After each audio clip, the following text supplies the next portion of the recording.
بسم اللہ الرحمن الرحیم۔ حضور صلی اللہ علیہ وسلم کا ملک شام کا دوسرا سفر، حصہ نمبر 2۔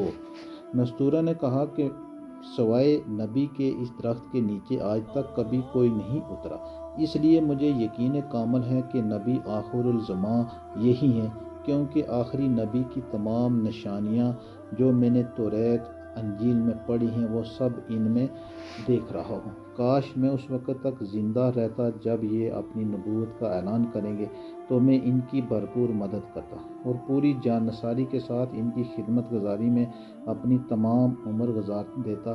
اے مسیرہ، میں تم کو نصیحت اور وصیت کرتا ہوں کہ خبردار، ایک لمحہ کے لیے بھی تم ان سے جدا نہ ہونا اور انتہائی خلوص و عقیدت کے ساتھ ان کی خدمت کرتے رہنا، کیونکہ اللہ تعالیٰ نے ان کو خاتم النبیین ہونے کا شرف عطا فرمایا ہے۔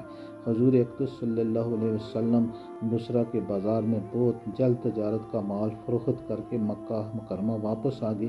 واپسی میں جب آپ صلی اللہ علیہ وسلم کا قافلہ شہر مکہ میں داخل ہونے لگا تو حضرت بی بی خدیجہ رضی اللہ عنہما ایک بالا خانہ پر بیٹھی ہوئی قافلہ کی آمد کا منظر دیکھ رہی تھی۔ جب ان کی نظر حضور صلی اللہ علیہ وسلم پر پڑی تو انہیں ایسا نظر آیا کہ دو فرشتے آپ کے سر پر دھوپ سے سایہ کیے ہوئے ہیں۔ حضرت خدیجہ رضی اللہ عنہما کے قلب پر اس نورانی منظر کا ایک خاص اثر ہوا اور وہ فرط عقیدت سے انتہائی والہانہ محبت کے ساتھ یہ حسین جلوہ دیکھ رہی ہیں۔